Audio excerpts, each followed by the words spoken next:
Coming up on Mountain News at 6, cleanup efforts continue for some in the mountains following the Memorial Day weekend storms. And the Kentucky Bar Association recently swore in its newest president, and she is the first Eastern Kentuckian to have that position in more than 4 decades. Plus, a first alert for lows in the 40s later this week. Those details coming up as Mountain News at 6 starts now. Dedicated to Eastern and Southern Kentucky, this is WYMT Mountain News at 6. As folks continue to report storm damage across the region, crews are still out there cleaning it up. WYMT's Madison Carmouche has more about those efforts in Hazard. That is the sound of getting back to normalcy after severe weather hit the Commonwealth. As you could tell out there today on Carter Street, you had us, you had the Housing Authority, and you had Kentucky Power all out there working together to get things done.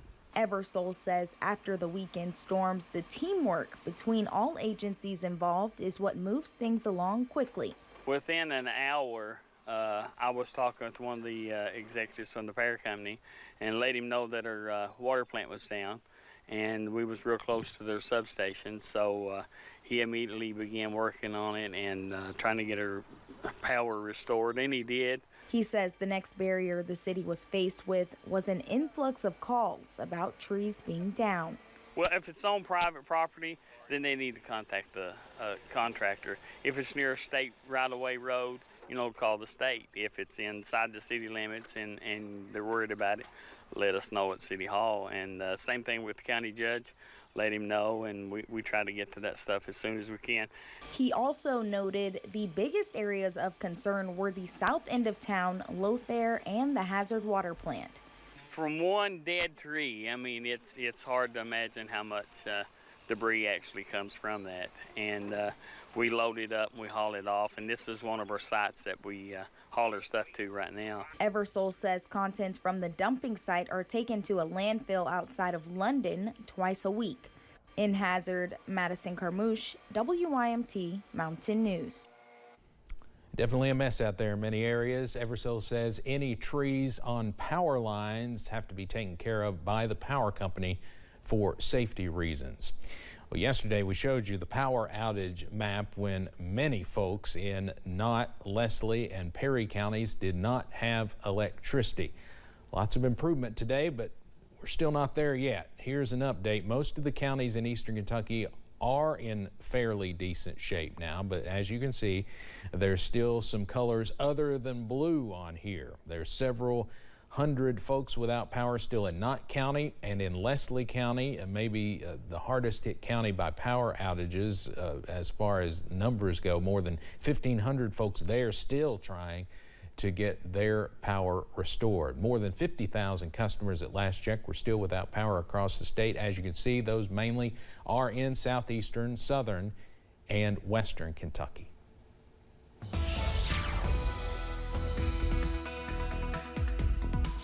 Well, thankfully, the weather is much more calm on this Tuesday after some active weather on Sunday, also for Monday morning.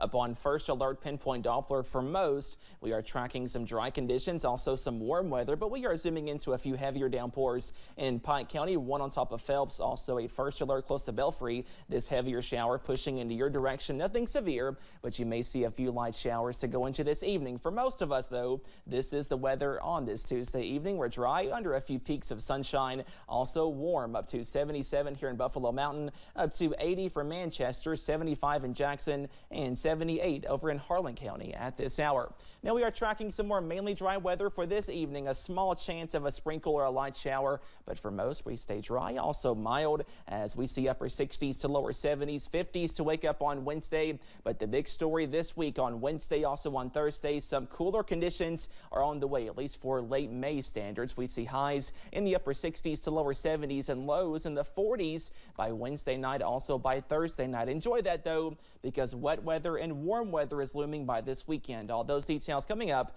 in just a little bit. Steve? All right, Cameron, thank you. Well, many here in Perry County are having phone and internet issues again. Crawford Mountain Road, which connects Kentucky 15 to Combs Road, has been closed now for the last few hours. We understand this is due to work going on by Windstream to fix lines to restore service in the county. Officials with the Sheriff's Office say that road will have to remain closed until contractors can complete a permanent fix, and they want you to avoid that area. 2 people are facing charges after police in Harlan County say they were trafficking drugs. It happened last Friday when Harlan County Sheriff's deputies were conducting an investigation. When deputies tried to serve a warrant at a home in Cold Iron, they found Robbie Johnson hiding in a bedroom. They also found suspected meth and other drug paraphernalia. Caitlin Wynn was also taken into custody on a Harlan Circuit Court indictment for trafficking drug charges. 1 week ago today was the May primary election, and one of the big races we were following was the Knott County wet dry vote, which did receive enough yes votes to make the county wet.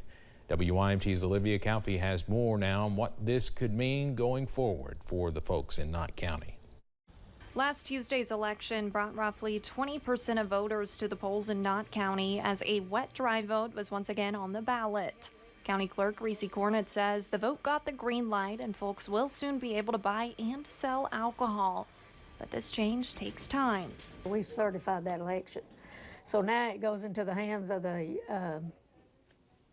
county attorney. So he has to, KRS 242-190, he has to wait 60 days after certification. Then he has to go and hire a ABC administrator. Local restaurant owner Sandra Baldridge says this is an exciting change for her business. I think it'll bring in people. Right now we have so many people walk out the door and leave because of it. And, you know, they're going to neighboring counties when they could stay here and the money could be local. And that's what we want. We want them eating here. We want them shopping here. And Baldridge says the other Pig and Poke locations in the region sell alcohol. So she says they already have the tools to easily implement if they get a license approved. As far as the bartending and everything, you know, we've got it down. We've got all the instruments. We just couldn't do it. So, you know, it's just time. You know, there's no reason for people to walk out the door and, you know, go to Hazard or go to Floyd County. You know, they could just stay local. And KSP Trooper Matt Gayhart says he doesn't expect to see a huge change, but he says law enforcement will continue to be on parole, and he urges folks to continue to do their part by driving sober. We oftentimes refer to the legal limit of being our threshold, which is a .08. People don't understand that is our per se limit, which meaning that is when you're presumed intoxicated by the courts. Impairment can take place as low as half that legal limit, maybe even lower. In Knott County, Olivia Calfee, WYMT Mountain News. Restaurant owners and businesses must wait at least 60 days after the election is certified to apply for a license. Also in Knott County, there will be construction work beginning for a bridge project soon. Officials with the Transportation Cabinet say a bridge on Kentucky 550 will be closed due to it being replaced. That project is set to begin tomorrow. That bridge is located at milepoint 9.6, just past the intersection of Kentucky 1259. Crews say the project will take several weeks to complete. Drivers can use Kentucky 1259 and Kentucky 160 as detours. One Pikeville attorney is entering a new position, hoping to help other attorneys in the region connect across the Commonwealth. WYMT's Buddy Forbes shares more about her recent swearing-in to the Kentucky Bar Association. For the first time in more than 40 years, the Kentucky Bar Association has an Eastern Kentuckian at the helm. It's about time, and so I'm proud to be that representative for Eastern Kentucky. I'm proud to bring it back. Rhonda Blackburn is the incoming president, seeing the volunteer position as an opportunity to serve. It is so important, and somebody has to do it, and I'm proud to do it. I'm proud to do it as a native Eastern Kentuckian, native of Pikeville, and I want to get more people involved. Blackburn hopes to highlight the association's efforts to provide continued education to attorneys and its increased focus on mental health resources. Being an attorney is an extremely stressful job because you have everybody's problems sitting on your shoulders many times. And because of that, there is a high incidence of substance abuse and, frankly, suicide. Hoping to shift the narrative about what people may think of when they consider the association by spreading the word throughout the Commonwealth. I know a lot of people think about Kentucky Bar Association as discipline, but it's so much more than that. And I want to make sure everybody knows what we're offering so they can take advantage of it. An authority of regulations and resources with its leader rooted in the region. In Pikeville, Buddy Forbes, WYMT Mountain News. Blackburn says taking the position means a lot more work, but since her employees at Pikeville Medical Center are supportive of the time she needs, she can focus on getting resources to attorneys across the state. The Corbin Tourism and Convention Commission has named its next executive director. Officials with the board confirmed that Nancy Conley has been hired as the successor for Maggie Monholland. Earlier this year, Monholland resigned from the position, accepting a new role with Cumberland Falls State Resort Park. Conley is originally from Berea and graduated from Berea College. She's set to begin her new position on June 10th. Well, a stray shower is possible this evening, but for most, we stay dry for now. The details on those weekend rain chances coming up. Plus, a signature WYMT event is quickly approaching. We'll have more about that just ahead.